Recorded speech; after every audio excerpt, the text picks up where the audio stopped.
Hello friend, welcome to BPSC platform. आज के इस करंट अफेयर सेशन में करेंगे 19 जुलाई के महत्वपूर्ण करंट अफेयर और देखेंगे हम लोग कल के करंट अफेयर का रिवीजन। और साथ ही साथ आज हम लोग साउथ अमेरिका कॉन्टिनेंट को देखने वाले हैं। एक करंट अफेयर है, उसमें हम लोग साउथ अमेरिका कॉन्टिनेंट को कवर करेंगे। ठीक है, तो आइए स्टार्ट करते हैं आज के करंट अफेयर को।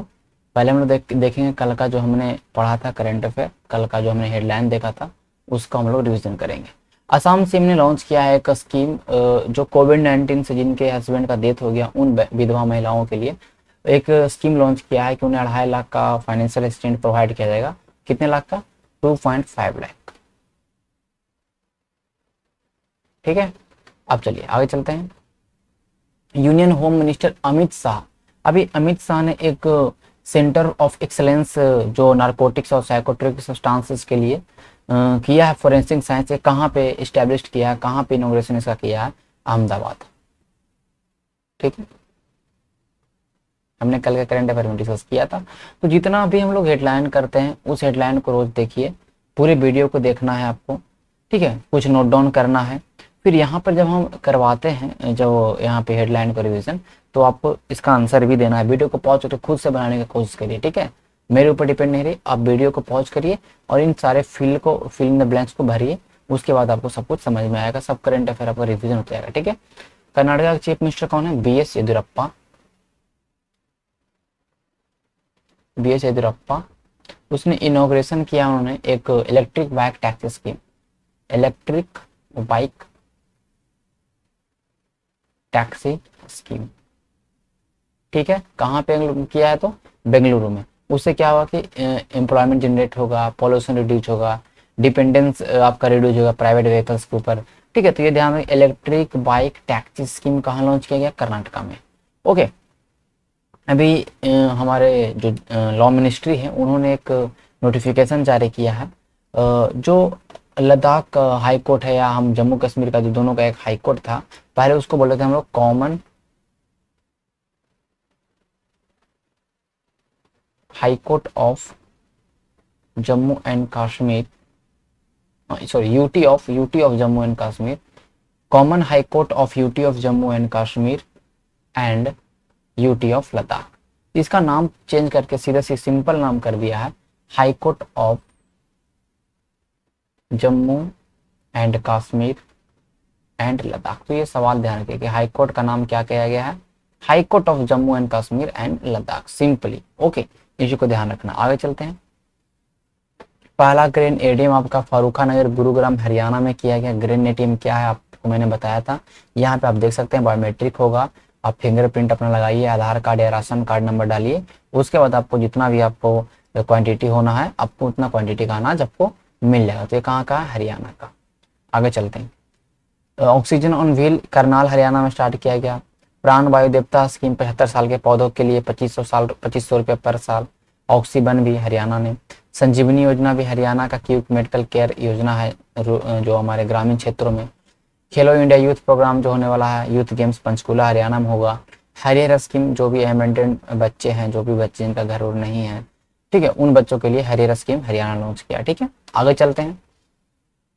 Sikkim state organisation organic certification agency जो है, क्योंकि सिक्किम एक ऑर्गेनिक स्टेट है, पहला ऑर्गेनिक कार्बनिक बात करते हैं ऑर्गेनिक स्टेट है कौन? हमारा सिक्किम है। ठीक है, तो सिक्किम के साथ एमओयू साइन किया है लद्दाख ने, और लद्दाख भी 2025 तक के ऑर्गेनिक स्टेट बनेगा। ठीक है, तो परंपरागत कृषि विकास योजना जो चल रहा है वहां पर, और मिशन ऑर्गेनिक डेवलपमेंट इनिशिएटिव चल रहा है, उसी को बूस्टअप करेगा, उसी को इम्प्लीमेंट करने के लिए लद्दाख ने साइन किया है, एमओयू साइन किया है सिक्किम। सिक्किम पहला ऑर्गेनिक स्टेट है। यहाँ पे फर्टिलाइजर पेस्टिसाइड बैन है। ठीक है, वहाँ पे फर्टिलाइजर और पेस्टिसाइड का इस्तेमाल, खरीदना, बेचना, ये सारे वहाँ पे बैन है। ठीक है, जो हमारा कृषि पहले होता था उस तरह से होना है, खाद वाद का इस्तेमाल नहीं करना है। ओके, लद्दाख में यूनटेब स्कीम लॉन्च किया गया है, ये भी आपको ध्यान रखना है। आगे चलते हैं। डेनमार्क के साथ एमओयू साइन हुआ है हमारे हेल्थ मिनिस्ट्री ने, डेनमार्क के साथ हेल्थ मिनिस्ट्री के क्षेत्र में, हेल्थ के क्षेत्र में कहीं ना कहीं बढ़ावा देने के लिए, कोऑपरेशन देने के लिए हेल्थ और मेडिसिन के क्षेत्र में डेनमार्क के साथ साइन किया गया है क्या? तो मेमोरेंडम ऑफ अंडरस्टैंडिंग। डेनमार्क में सबसे ऊंचा भी हाल में सैंडल कास्टल बना था, बालू का महल बना है, 69 मीटर का है।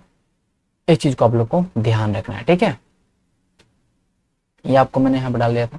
अब देखिए जो डीए है वो सेंट्रल गवर्नमेंट एम्प्लॉयज का और पेंशनरों के लिए जो डीए है उसे 28% कर दिया गया। पहले 17% था, अब उसको 28% कर दिया गया। ये इफेक्ट है 1 जुलाई 2021 से, ठीक है। आगे चलते हैं। हमारे खेल मंत्री अगर हम बात करेंगे अनुराग ठाकुर, उन्होंने एक ऑफिशियल चीयर सॉन्ग जो है टोक्यो ओलंपिक के लिए, जो कि अनन्या बिरला के द्वारा परफॉर्म किया गया और ए आर रहमान के द्वारा कंपोज किया गया, हिंदुस्तानी वे, ठीक है। एक तरह का चेयर अप सॉन्ग है, ठीक है। इससे एक तरह से जो भी हमारे टोक्यो ओलंपिक में पार्टिसिपेट कर रहे हैं खिलाड़ी, उनको एक तरह से चेयर अप मिलेगा। जैसे कि हम बात करते हैं कि लक्ष्य तेरा सामने है, टोक्यो ओलंपिक ये भी थीम है, ठीक है।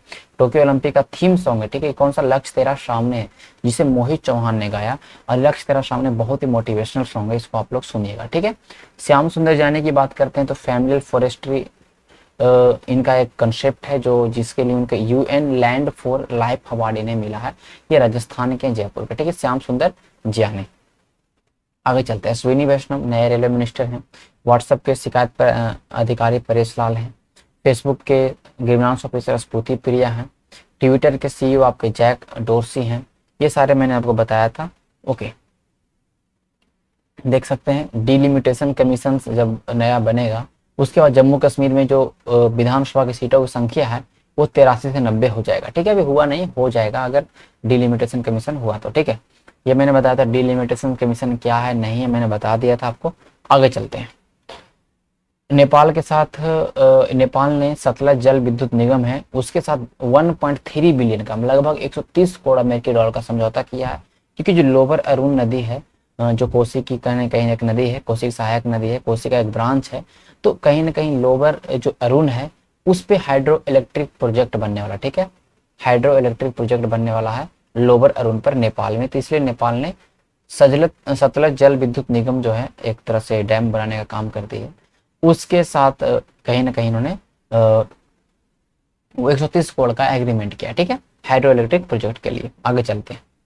एनटीपीसी ने अभी जो रिन्यूएबल एनर्जी, एनटीपीसी का एक पार्ट है, एक एनटीपीसी का एक कहने का मतलब कि आप ये कह सकते हैं कि यूनिट है एनटीपीसी रिन्यूएबल एनर्जी, ठीक है। इन्होंने कंट्री में पहला ग्रीन हाइड्रोजन मोबिलिटी प्रोजेक्ट, ठीक है। कंट्री में अभी तक कहीं भी ऐसा नहीं है ग्रीन हाइड्रोजन मोबिलिटी प्रोजेक्ट। कहाँ स्टार्ट किया है? लद्दाख। कहाँ? लद्दाख में स्टार्ट किया, ठीक है, ध्यान रखिएगा। आगे चलते हैं। तो यूनेस्को द्वारा जो वर्ल्ड हेरिटेज में शामिल होने वाला है वो है आपका Ramappa temple of Telangana, Ramappa temple of Telangana, ठीक है, ये ध्यान रखिएगा, रमप्पा टेम्पल ऑफ तेलंगाना। ये मैंने आपको जितने भी 30 नेचुरल साइट्स हैं, 7 कल्चरल हैं, एक मिक्स है, टोटल 38 साइट्स हैं जो यूनेस्को के हेरिटेज साइट में शामिल है इंडिया की तरफ से, ठीक है, ये मैंने बताया था, ओके। और 42 अभी टेंटेटिव लिस्ट में है, वेटिंग लिस्ट में है, आपको देख सकते हैं। ये सारे साइट्स मैंने आपको डाल दिया था, ये आप एक बार फिर से वीडियो को पॉज करके देखना है, कम से कम एक नजर दौड़ाना है कि कौन सा आपके वर्ल्ड हेरिटेज साइट में शामिल है, ठीक है, ये मैंने बताया था आपको। मथुरा कावाचम कैंपेन जो मैंने बताया था, जो प्रेग्नेंट महिलाएं हैं उनको कोविड-19 में उनको वैक्सीनेशन दिया जाएगा। तो मथुरा कावाचम जो अभियान है वो वही केरला का अभियान है, ठीक है। कहाँ का अभियान है? केरला का अभियान। आगे चलते हैं। जो प्लेयर ऑफ द मंथ जो अवार्ड इस बार मिला है जून में वीमेन कैटेगरी में मिला है सोफिया एक्लिस्टन को, जो कि इंग्लैंड की स्पिनर है, सोफिया एक्लिस्टन को। अब देखिए डेवोन कॉनवे की बात करते हैं तो वो मेल में मिला उनको, मेन कैटेगरी में मिला है, न्यूजीलैंड के ओपनर हैं मेन कैटेगरी में डेवोन कॉनवे। और इंग्लैंड की बात करते हैं तो इन्हें मिला फीमेल कैटेगरी में सोफिया एक्लिस्टन को, ठीक है। मई वाला की बात करेंगे तो बांग्लादेश के मुजफ्फर रहमान को मिला था और स्कॉटलैंड की कैथरीन वायरस को मिला था, ठीक है, कैथरीन वायरस को, ठीक है, कैथरीन वायरस को, स्कॉटलैंड की महिला है, महिला प्लेयर, ठीक है। ये देख सकते हैं आपके सोफिया स्केल्टन है और डेवोन कॉनवे है। अब हम लोग क्या करेंगे, आज से एक चीज हमने स्टार्ट किया है कि करेंट अफेयर का हम लोग रिविजन करेंगे मिक्स, ठीक है। प्रीवियस तो करते ही हैं हम लोग, मिक्स करेंगे जनवरी का कभी फरवरी का, मतलब इट में भी कि आप ऐसा मैं करने वाला हूं, आप ये समझ लीजिए कि जितना भी करेंट अफेयर आपका है अभी तक, जितना मैंने करेंट अफेयर पढ़ाया है, करेंट अफेयर 2021 का है, हम तो 6 मंथ का करेंट अफेयर लाएंगे, अभी उसमें टाइम है, इस मंथ के लास्ट तक हम करेंट अफेयर पूरे जून का 1 से 6 मंथ तक हम ले आएंगे। बट अभी हम लोग क्या कर रहे हैं कि रोज हम लोग करंट अफेयर का रिवीजन करेंगे। रोज जो भी पुराने करंट अफेयर हैं जो हमारे दिमाग से निकल जाएगा तो उसको हम यहाँ पर रोज रिवीजन करते जाएंगे। तो क्या होगा कि सारे करंट अफेयर धीमा धीमा रिवीजन हो जाएगा और पूरे 6 मंथ का करंट अफेयर रिवीजन हम लोग 1 महीने के अंदर कर लेंगे। ठीक है, रोज 10 करंट अफेयर, 5 करंट अफेयर, इस तरह से करते जाएंगे तो सब कुछ करंट अफेयर क्या होगा हमारे दिमाग में छप जाएगा। तो देखिए, यूरोपियन स्पेस एजेंसी ने भी हाल में ही शुक्र ग्रह पर बोला कि हम इनविजन मिशन भेजेंगे। तो नासा, इससे पहले नासा ने बोला था क्या, नासा बोला था कि हम वेरिटास को भेजेंगे। क्या भेजेंगे? वेरिटास को भेजेंगे। ओके, और दा विंसी प्लस को भेजेंगे, दा विंसी प्लस को भेजेंगे। नासा ने बोला कि हम वेरिटास बोलेंगे, भेजेंगे, और दा विंसी प्लस 2 हम ऑर्बिटर को भेजेंगे। कहाँ भेजेंगे हम लोग? वीनस पे, ठीक है, शुक्र ग्रह पे, ठीक है, ग्रह लिखा गया, सॉरी, शुक्र ग्रह पे, ठीक है। और यहाँ पे इनविजन कौन भेजेगा? यूरोपियन स्पेस एजेंसी, ठीक है। तो ये भी कमेंट में बताना है कि वुड सेट करके पहला लकड़ी का या पहला वुडन का बना हुआ सैटेलाइट किसने भेजने की बात कही, ठीक है। ऑस्ट्रेलियन ओपन की बात करते हैं तो नोवाक जोकोविच, फ्रेंच ओपन नोवाक जोकोविच, विंबलडन ओपन नोवाक जोकोविच, तीनों जीता है मेन कैटेगरी वाला, यही। तो ये याद करना बहुत आसान है। महिला वाला पहला Naomi Osaka Japan, Barbora Krejcikova चेक रिपब्लिक की है, ठीक है, चेक रिपब्लिक की है, ठीक है, चेक रिपब्लिक की है। एसेला वाटे ऑस्ट्रेलिया की है, ये, ठीक है। तो ये याद रखना, ये अगर नोवाक जोकोविच की बात करें सर्बिया के, तो पूछ सकता है, ये तो कंफर्म है आएगा, ठीक है। अभी लास्ट वाला यूएसए ओपन बचा है। तो ऑस्ट्रेलियन ओपन खिलाया था हार्ड कोर्ट पे, फ्रेंच क्ले कोर्ट पे, विंबलडन ग्रास पे, ठीक है। और फिर यूएस ओपन भी खिलाया था हार्ड कोर्ट पे। सबसे पहले ऑस्ट्रेलियन ओपन होता है, 4 ग्रैंड स्लैम होते हैं। तो नोवाक जोकोविच, नाओमी ओसाका, नोवाक जोकोविच, बारबोरा क्रिचिकोवा, नोवाक जोकोविच, एसेला वाटी, जो कि ऑस्ट्रेलिया की है, ठीक है। देखिए, युवा एक पहल है, युवा एक इनिशिएटिव है जो कि शिक्षा मंत्रालय के द्वारा किया गया। ओके, ये जो है जो युवा prime minister scheme for mentoring young author, जितने भी यंग ऑथर हैं, जितने भी लेखक हैं, ठीक है, यंग लेखक जो भी हैं, उनको मेंटर किया जाए, उनको सिखाया जाए किस तरह से बुक लिखना है क्या। तो 75 लोगों को सिलेक्ट किया जाएगा, ठीक है। जो हमारा 75 जो आज़ादी का अमृत महोत्सव चल रहा है उसी का एक तरह से पार्ट है। तो 75 ऑथर को सिलेक्ट किया जाएगा और उनको बड़े बड़े जो भी आपके नोवेलिस्ट हैं, जो बड़े बड़े ऑथर्स हैं, उनके द्वारा इनको मेंटरिंग किया, उनको सिखाया जाएगा किस तरह से बुक्स लिखना है। तो यंग ऑथर को मेंटर करने के लिए स्कीम है युवा स्कीम, ये ध्यान रखिए, ठीक है, युवा पहल। कभी कंफ्यूजन नहीं होना कि स्किलफुल ये सब सारी चीजें नहीं, ऐसा नहीं कि स्किल डेवलपमेंट के लिए, ऐसा नहीं है। तो ध्यान रखिएगा किसके लिए? तो ऑथर के लिए है, ठीक है। सुभाष चंद्र बोस के जयंती पर पराक्रम दिवस मनाने की बात कही गई है। हर साल 23 जनवरी को पराक्रम दिवस मनाया जाएगा, ठीक है। किस जयंती पर? सुभाष चंद्र बोस की जयंती पर, ठीक है, पराक्रम दिवस। कमेंट में बताइएगा सुभाष चंद्र बोस ने किन 2 कांग्रेस के सेशन में भाग लिया था, ठीक है। कौन से 2 कांग्रेस के सेशन थे, ठीक है, आपको बताना है, ठीक है, जिसमें सुभाष चंद्र बोस ने भाग लिया था, जरूर कमेंट करके बताइएगा, ठीक है। कॉमनवेल्थ ऑफ क्रिकेट एक बुक है, इनको लिखा है रामचंद्र गुहा ने, रामचंद्र गुहा ने, कॉमनवेल्थ ऑफ क्रिकेट। डाकू पर आधारित पुलिस संग्रहालय बना है भिंड मध्य प्रदेश में, भिंड मध्य प्रदेश में डाकू पर आधारित पुलिस संग्रहालय बना। वैसे जो भी पुलिस और डाकू के बीच में जो मुठभेड़ हुआ, उसमें जो जिनका मौत हुआ, जो भी सामान वहाँ पे इस्तेमाल हुआ, जैसे कि फूलन देवी का जो बंदूक है, ये सारी चीजें वहाँ पे संग्रहालय में रहेगा, म्यूजियम में। तो भिंड में, ठीक है, डाकू वो पर बेस्ड, ठीक है, डकैत थीम पे जो वेस्ट पुलिस म्यूजियम है वो भिंड मध्य प्रदेश में बना है, ठीक है, ध्यान रखिएगा। आगे चलते हैं आज के हेडलाइन की ओर। इथोपियन प्राइम मिनिस्टर अभी अहमद को दोबारा फिर से वहां इथोपिया का प्राइम मिनिस्टर बनाया गया। अभी अहमद को 2019 में अभी नोबेल प्राइज मिल चुका था, आपको पता होना चाहिए, शांति के क्षेत्र में। इन्हें नेल्सन मंडेला ऑफ इथोपिया भी बोला था। इथोपिया का कैपिटल आडिस अबाबा है। इथोपिया का करेंसी क्या है? इथोपियन वीर, ठीक है। एक बुक है the great wig lion, the great wig lion, एक 3 साल की ऑथर लिखी, उसका नाम है क्रिसी नाइट। ये देख सकते हैं 3 साल, मात्र 3 ईयर इनका एज है और इन्होंने एक बुक को लिख दिया the great wig lion. Okay, तो बहुत अच्छा एक तरह से अपने आप में कारनामा है। 14 जुलाई को आरबीआई ने बोला कि जो मास्टर कार्ड है ये हमारे जो डाटा स्टोरेज रूल 2018 का जो रूल है उसके साथ कंपाइल नहीं कर रहा। इट मीन्स कि उस रूल के अकॉर्डिंग ये वर्क नहीं कर रहा। जो मास्टर कार्ड एक पेमेंट एक्सेप्ट करता है पेमेंट को, ठीक है, आप देखेंगे बहुत सारे आपके क्रेडिट कार्ड या डेबिट कार्ड के ऊपर मास्टर कार्ड लिखा होता है। तो मास्टर कार्ड अमेरिका का एक कहने का मतलब कि अमेरिका का कंपनी है, अमेरिका का एक संस्था है, तो मास्टर कार्ड को बैन कर दिया गया। मतलब इट मीन्स कि उसको भी आरबीआई ने बोला कि अब कोई भी क्रेडिट कार्ड, कोई भी डेबिट कार्ड, मास्टर कार्ड का वाला द्वारा वाला अभी नहीं बनेगा, ठीक है, 22 जुलाई का, ठीक है, बैन लगा देगा, ठीक है, 22 जुलाई से बैन लग जाएगा, मास्टर कार्ड अब नया नहीं बनेगा, जो है पहले से उस पर कोई इम्पैक्ट नहीं पड़ेगा, पहले के जो मास्टर कार्ड चल रहे हैं वो सही है। डेटा स्टोरेज रूल 2018 जो है, ये ऐसा रूल है कि जितने भी पेमेंट आपके होते हैं, इन टू इन जो पेमेंट होते हैं, उसका पूरा डिटेल स्टोर करके रखना है, ठीक है, जो भी इंडियन पेमेंट है। लेकिन आई थिंक ये जो आपके मास्टर कार्ड जो है, जो मास्टर कार्ड वाले डेबिट कार्ड है, क्रेडिट कार्ड है, वो डेटा स्टोरेज रूल के अकॉर्डिंग जो भी स्टोरेज करने के जो रूल का जो है कि जो स्टोर करना है, जितने भी ट्रांजेक्शन जो है उनको स्टोर करना है, वो स्टोर नहीं कर पा रहा है, इसलिए इसको बैन लगा दिया गया आरबीआई के द्वारा। इस चीज को ध्यान रखिएगा, ठीक है। मलयालम के जर्नलिस्ट है, मलयालम भाषा के आपके पत्रकार हैं, नाम है ओमचेरी एनएन पिल्लाई, ओमचेरी एनएन पिल्लाई। इनको अवार्ड मिला है बहरीन का Karelia Samaj award, BKS, Karelia Samaj award मिला है बहरीन का। वो कि बहरीन आपको पता होना चाहिए यूएई के बगल में है, एक बहरीन मनामा आपको पता होना चाहिए, आपका गल्फ कंट्री है, ठीक है। लिटरेचर प्राइज है बहरीन का करेलिया समाजम, लिटरेचर प्राइज है 2021 का। किसे मिला? ओमचेरी एनएन पिल्लाई को। इसमें 50,000 रुपया दिया जाता है, ठीक है, और एक सिटेशन मिलेगा। World day for international justice क्या है? World day for international justice 17 तारीख को मनाया जाता है, 17 जुलाई को मनाया जाता है। थीम क्या है? A call for social justice in the digital economy. इस वक्त थीम क्या है? A call for social justice in the digital economy. आते हैं आज के करंट अफेयर की ओर। आज okay, which country has recently established its first embassy in Israel. तो हाल ही में किस देश में इजराइल में अपना दूतावास स्थापित किया है?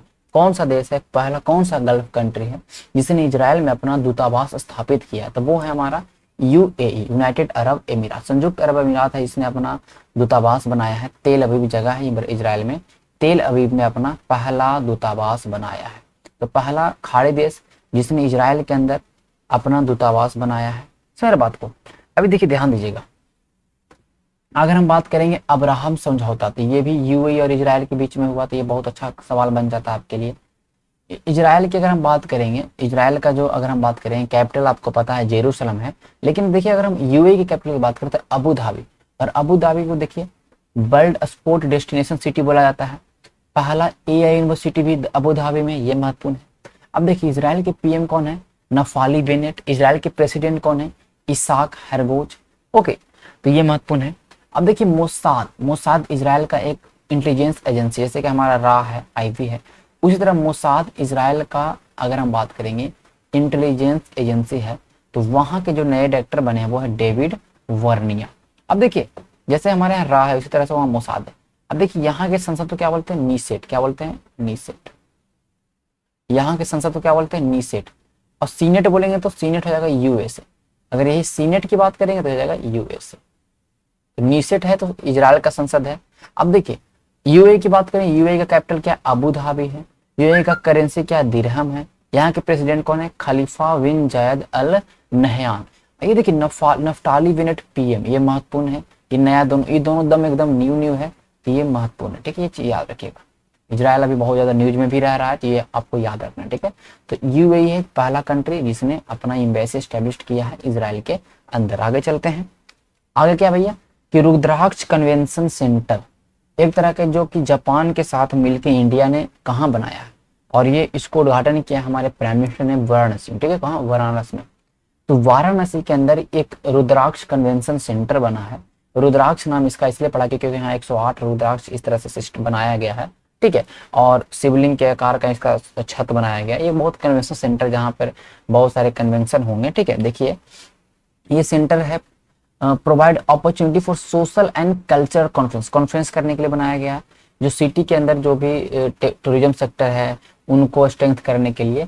तो ये जापान और इंडिया ने दोनों मिल के बनाया है रुद्राक्ष कन्वेंशन सेंटर। अभी हाल में जापान और इंडिया का दोस्ती का अगर हम बात करते हैं तो जेन गार्डन और काइजन एकेडमी भी अहमदाबाद में बनाया गया। इसका उद्घाटन भी मोदी ने किया। तो नरेंद्र मोदी ने इसका उद्घाटन किया। जेन गार्डन और काइजन एकेडमी, ये भी जापान और इंडिया का दोस्ती दिखाता है। तो जेन गार्डन, काइजन एकेडमी और रुद्राक्ष कन्वेंशन सेंटर, वाराणसी के, ये सब याद रखना है, ठीक है। अच्छा, जापान आए तो ध्यान लेते हैं, जापान के अंदर देखिए होकाइडो है, 4 द्वीप है, होन्शु है, शिकोकू है और क्यूशु है। सबसे बड़ा द्वीप कौन है? होन्शु। सबसे बड़ा द्वीप कौन है? होन्शु फिर होकाइडो। ये सवाल एग्जाम में आपके बीपीएससी में आया। सबसे बड़ा द्वीप है होन्शु, याद रखना, Hokkaido, Honshu, Shikoku, Kyushu. Japan में 4 द्वीप, सबसे बड़ा द्वीप होन्शु द्वीप, ठीक है, ये ध्यान रखना, ठीक है। अब देखिए नॉर्थ कोरिया और साउथ कोरिया बगल में है, हम देख लेते हैं। नॉर्थ कोरिया और साउथ कोरिया के बीच में एक रेखा है 38 डिग्री समानांतर रेखा, जो नॉर्थ कोरिया और साउथ कोरिया को अलग करता है। वही 49 डिग्री पैरेलल रेखा की बात करेंगे तो अमेरिका और कनाडा के बीच में, अमेरिका और कनाडा के बीच में कितना डिग्री रेखा है? तो 49 डिग्री पैरेलल रेखा, ठीक है। ये सारे महत्वपूर्ण है, सारे याद रखना, ठीक है। हमेशा जब भी हमारा अब आएगा हम लोग मैप को कवर करते आएंगे तो हमारा एक तरह ज्योग्राफी कंप्लीट होते जाएगा, ठीक है। आगे चलते हैं हम लोग। अब देखते हैं पहला रेलवे स्टेशन जहाँ पे 5 स्टार होटल बना है, तो मैंने कल बताया था आपको, वो है गांधीनगर रेलवे स्टेशन। कौन है भैया? गांधीनगर रेलवे स्टेशन, पहला रेलवे स्टेशन जहाँ पे 5 स्टार होटल बना जिसके ऊपर, ठीक है, 5 स्टार होटल। अब देखिए मैंने एक बताया था कि आपको पहला movable fresh water tunnel aquarium, देख मतलब इतना इंटरेस्ट गेट पे एकदम पूरा टनल बना है, एक्वेरियम बना है, ठीक है, बहुत जबरदस्त तरीके से, बहुत एक तरह से पर्यटन की अगर बात टूरिज्म की बात करें, देखने में बहुत जबरदस्त रूप से वो बेंगलोर में बनाया है। किस तरह का? Movable fresh water tunnel aquarium, एक तरह का एकदम एक्वेरियम है, एकदम खुला हुआ है, लोग उसमें जाएंगे, घुसेंगे, देखेंगे, पूरा एक तरह से मछली फिर दिखाई देगा, एक्वेरियम है तो, ठीक है। वो कहाँ? बेंगलोर रेलवे स्टेशन में, ठीक है। ध्यान रखें, ये मैंने जो करंट अफेयर मैंने करवाया था तो वहां पे मैंने मिस्टेक से गोरखपुर बता दिया था कि गोरखपुर में होगा, तो 2 दिन पहले करंट अफेयर मैंने बताया था, उसमें सुधार करिए, ठीक है। गोरखपुर नहीं होगा, क्या होगा? बेंगलोर रेलवे स्टेशन, ठीक। वहां पे ऑप्शन में बेंगलोर था लेकिन मुझे पता नहीं, मैंने गोरखपुर बता दिया, तो ध्यान रखिए कहाँ पे है, तो बेंगलोर रेलवे स्टेशन में पहला movable fresh water tunnel aquarium बना है। रेलवे मिनिस्टर अश्विनी वैष्णव अभी हैं, ये ध्यान रखिएगा, ठीक है। रेलवे मिनिस्टर अश्विनी वैष्णव अभी हाल में राजधानी एक्सप्रेस नाम का एक पैसेंजर ट्रेन, राजधानी एक्सप्रेस नाम का एक पैसेंजर ट्रेन किस नए नॉर्थ ईस्ट स्टेट में सबसे पहली बार गया है, ये आपको बताना है, ठीक है। तो आपको कमेंट करके बताना है इसका सवाल का उत्तर क्या होगा। चलते हैं, अब देखिए, recently America has approved export of LPG to which oil country. America ने एलपीजी का एक्सपोर्ट को फिर से स्टार्ट कर दिया है, अप्रूव कर दिया है। एक वेनेजुएला है जो कि एक तेल कंट्री अगर हम बात करते हैं, ओके। अब देखिए जब डोनाल्ड ट्रंप की सरकार थी तो वेनेजुएला में जो एक्सपोर्ट होना था एलपीजी का एक्सपोर्ट, उसको बंद कर दिया था। लेकिन अब जो बाइडेन की सरकार आई है तो वहाँ पे वेनेजुएला में एलपीजी के एक्सपोर्ट को, निर्यात को मंजूरी दे दिया है अमेरिका ने। देखिए वेनेजुएला में बहुत ज़्यादा इसका किल्लत हो रहा था। वेनेजुएला के जो ग्रामीण क्षेत्र में लोग हैं वो लकड़ी का इस्तेमाल कर रहे हैं, बाकी और भी शहरी क्षेत्र में लोग हैं वहाँ पे इस्तेमाल कर रहे हैं, चाहे तो इलेक्ट्रिक हीटर का इस्तेमाल कर रहे हैं, अदरवाइज प्रोपेन वेस्ट जो भी आपके वहाँ पे इंडक्शन उसका इस्तेमाल कर रहे थे। लेकिन क्या हुआ कि अब अमेरिका ने वहाँ पे एलपीजी के निर्यात की मंजूरी दे दी है, तो वो कौन कंट्री है? वेनेजुएला। इतना ध्यान रखें, ठीक है। देखिए वेनेजुएला आपका साउथ अमेरिका का एक कंट्री है, साउथ अमेरिका कॉन्टिनेंट का। साउथ अमेरिका ऊपर में देखते हैं नॉर्थ अमेरिका है, इसके बीच में पनामा है। क्या है? पनामा नहर। ये देख सकते हैं, ये सब कैरेबियन अगर हम बात करते हैं, ये सब पूरे कैरेबियन अगर हम बात करते हैं आइलैंड का ये सब पूरा पार्ट है, ठीक है। कैरेबियन सागर में सारे स्थित देश हैं, ठीक है। आपको देखने को मिलेगा पेट्रिको है, हैती है, ये सारे आपको यहाँ पे देखने को मिलेगा। अभी हैती के प्रेसिडेंट का भी हत्या हुआ है, जोवेनेल मोइसे का, तो वो भी आपको याद रखना है, ठीक है। अब देखिए लाल वाला देख रहे हैं आप, ये है क्या? वेनेजुएला। वेनेजुएला की राजधानी है कराकस। वेनेजुएला की राजधानी क्या है? कराकस। वेनेजुएला में एक फेमस किसके लिए? देखिए वेनेजुएला तेल के लिए फेमस है। वेनेजुएला में एक नदी है, उसका नाम है ओरनेको। ओरनेको नदी, क्या नाम? ओरनेको नदी। और ओरनेको की एक सहायक नदी, उसका नाम है कायरो नदी, कायरो, ठीक है। तो ओरनेको की सहायक नदी कायरो नदी, कायरो नदी पर एक जलप्रपात, उसका नाम एंजिल फॉल।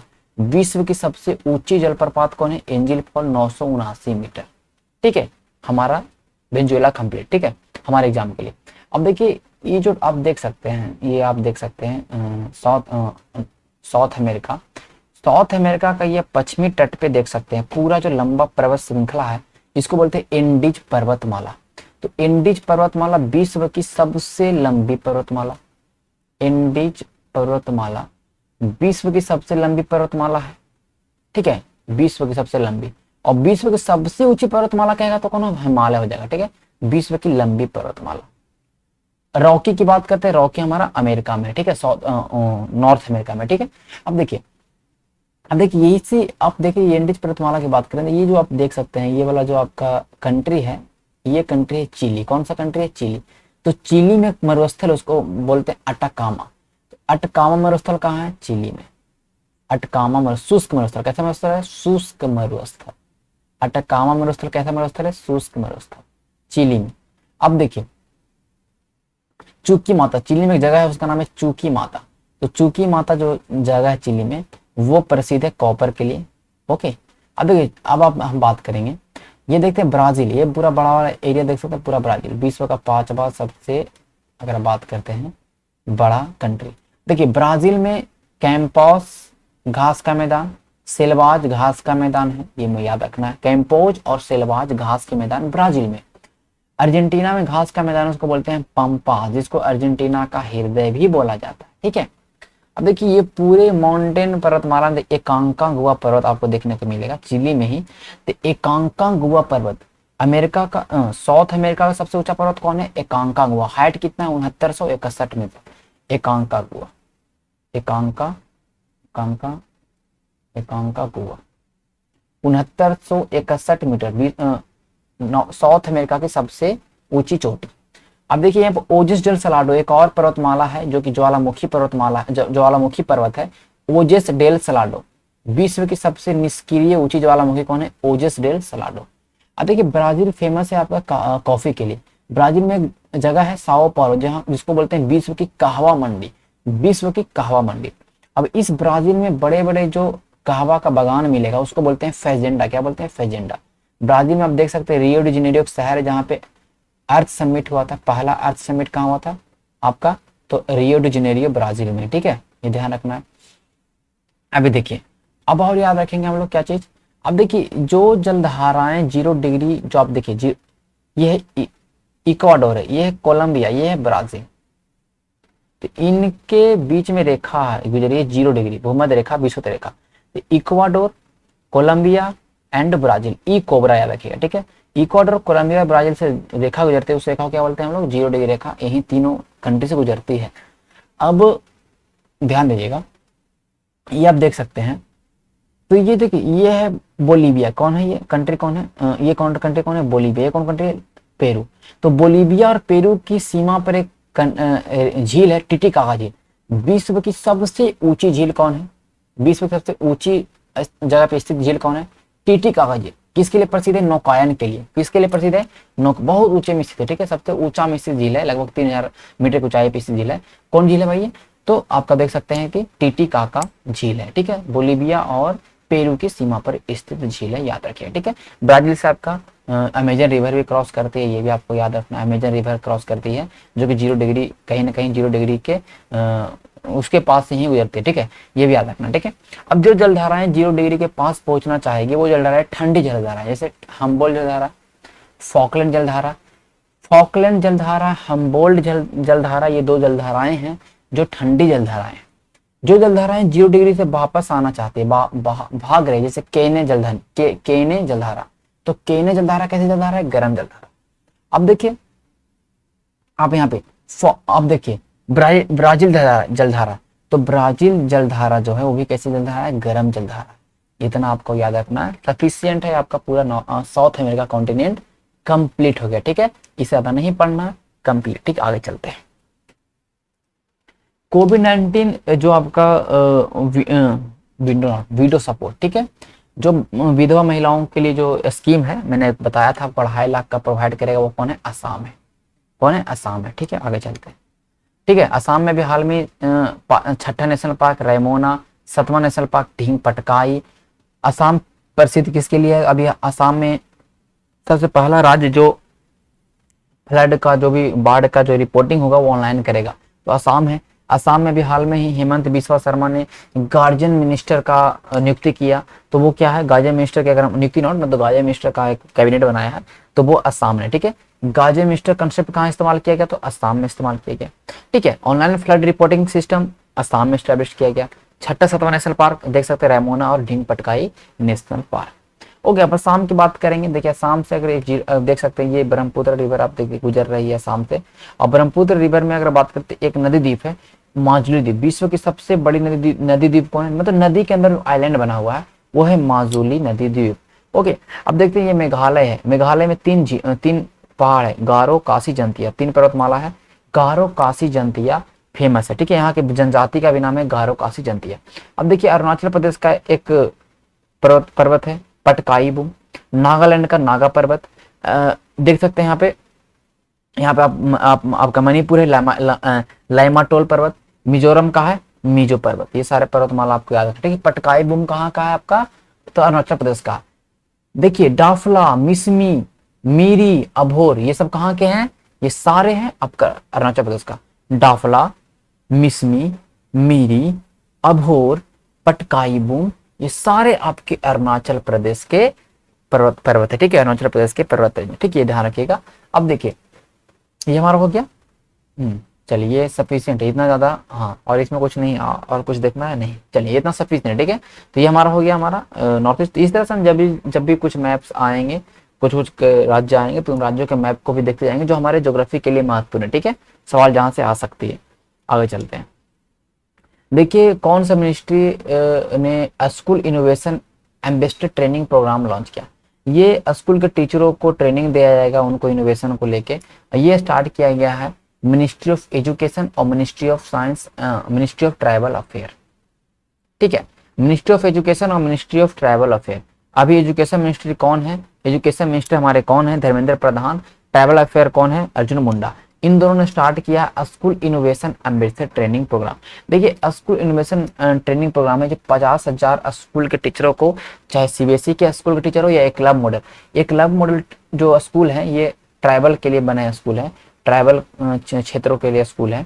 तो एक क्लब मॉडल के जो स्कूल है और सीबीएसई का स्कूल है, उन टीचरों को 50,000 शिक्षकों को ट्रेनिंग दिया जाएगा इनोवेशन को लेके, किस तरह से नए नए इंटरप्रेन्योरशिप को लेके, आईपीआर को लेके, डिजाइन लेके। मतलब कुल मिला के ये जब ये टीचरों को इन तरह का ट्रेनिंग मिलेगा तो अपने बच्चों को भी इनोवेशन को लेकर ट्रेनिंग देंगे, इनोवेशन को लेकर चीज सिखाएंगे। तो कुल मिला के ये प्रोग्राम उस चीज के लिए है। तो ये आपको बस याद रखना है कि किस किस ने लॉन्च किया, ठीक है। ये महत्वपूर्ण है और ज्यादा इसके में आपको दिमाग माथापैची नहीं करना है, ठीक है। हर एक चीज में ज्यादा डेप्थ में नहीं जाना। डिजिटल प्लेटफॉर्म किसान सारथी लॉन्च किया गया है फार्मर्स को फैसिलिटेट करने के लिए, उनको right information at right time, क्या सही है। पोर्टल को लॉन्च किया गया, 93वां फाउंडेशन डे था आईकार का। बताइए दोनों, इसमें दोनों सही है, ठीक है, दोनों सही, ठीक है, दोनों सही है, ठीक है। तो जब भी किसान को उसके भाषा में जब भी जरूरत पड़े, उनको इन्फॉर्मेशन का जरूरत पड़ेगा, उनको मिलेगा। ये प्लेटफॉर्म है, डिजिटल प्लेटफॉर्म है किसान सारथी। क्या नाम है भैया, किसान सारथी। ये अभी भारतीय कृषि अनुसंधान परिषद है, उसका 93वां स्थापना दिवस था, उसी के लिए ये चीज का लॉन्च किया गया, ठीक है। दोनों सही है, सी और डी। इसके बारे में समझ लेते हैं। ये प्लेटफॉर्म किसे फार्मर इंटरेक्ट करेंगे और कभी भी उनको सलाह की जरूरत है कोई भी एग्रीकल्चर क्षेत्र को लेके, तो डायरेक्टली वो कृषि विज्ञान केंद्र से कांटेक्ट कर सकते हैं। कृषि विज्ञान केंद्र होता है हर एक जिले में, तो कृषि विज्ञान केंद्र से कांटेक्ट कर सकते हैं। किसानों के लिए है, उनके भाषा में right information at right time, ठीक है। ये ध्यान रखिएगा, उन डिजायर लैंग्वेज में, उनके अपनी भाषाओं में उनको जानकारी उपलब्ध होगा। क्या है भैया, किसान सारथी प्लेटफॉर्म, किसान सारथी प्लेटफॉर्म, ठीक है। कोविड टीका संग सुरक्षित वन धन और उद्यम, ये जो लॉन्च किया गया है मिनिस्ट्री ऑफ ट्राइबल अफेयर के द्वारा, ठीक है, ध्यान रखिए। मिनिस्ट्री ऑफ ट्राइबल अफेयर ने लॉन्च किया है कोविड टीका संग सुरक्षित वन धन और उद्यम, ये ध्यान रखिए, मिनिस्ट्री ऑफ ट्राइबल अफेयर ने लॉन्च किया है। इसके बारे में ट्राइबल अफेयर का देखिए ट्राइफेड है, उसने इसको लॉन्च किया है। इसका है भैया कैंपेन चलाएगा जिसमें जितने भी आदिवासियों के बीच में जो भी कोविड को वैक्सीन को लेने के पीछे जो मिसकंसेप्शन है, जो भ्रांतियां फैली हुई है कि लेने से ये हो जाएगा, उसको हटाया जाएगा। और साथ ही साथ फोकस करेगा pride and self efficiency and promote livelihood, जो भी जनजाति हैं उनको लाइवलीहुड के लिए भी इसके अंदर किया जाएगा। जो वन धन विकास केंद्र जो है उनको भी उनके एक्टिविटी को ट्रैक किया जाएगा, ठीक है। कोविड-19 जो भी आपका वैक्सीनेशन जो प्रोग्राम चलेगा, ठीक है, उनमें ट्राइबल लोग भी इंगेज करेंगे। ये सारे चीजें हैं और WHO यूनिसेफ भी इसमें शामिल है। याद क्या करना है कि इसको लॉन्च किसने किया, ट्राइफेड ने लॉन्च किया, ट्राइबल अफेयर का केंद्र में आता है, ठीक है। कोविड टीका संग सुरक्षित वन धन कृषि जो आपका वन धन विकास केंद्र है उसमें कहने का मतलब वहां पर लॉन्च किया जाएगा। इस तरह चीजों को ध्यान रखना है, ठीक है। किस मिनिस्ट्री ने लॉन्च किया, ज्यादा इसके अंदर में आपको कहाँ पे डीपली जाना, मैं ऑलरेडी मैं जहाँ पे डीपली मुझे जाना होता है मैं वहाँ पे डीपली आपको कर देता हूँ, और जहाँ पे डीपली चीज़ें नहीं जाना, बस आपको याद रखना है, बस वन लाइनर में आपको उसको वन लाइनर में याद रखना है। ठीक है, मिलेंगे कल के करंट अफेयर में, जिसका पीडीएफ आपको अपलोड किया कर दिया जाएगा। पीडीएफ आप लोग पीडीएफ वहां से जाके डाउनलोड कर लीजिएगा। ठीक है, तो मिलेंगे कल के करंट अफेयर में, तब तक के लिए धन्यवाद। कैसा लगा कमेंट करके जरूर बताइएगा, और पूरे करंट अफेयर सेशन में कंटिन्यू देखिए, कंटिन्यू रोज देखिए करंट अफेयर। कभी कभी 2 दिन में आता है तो कोई दिक्कत नहीं, लेकिन आपको करंट अफेयर रेगुलर फॉलो करना है। चलिए मिलते हैं शाम के करंट अफेयर, शाम के सेशन में, लाइव सेशन में, तब तक के लिए धन्यवाद।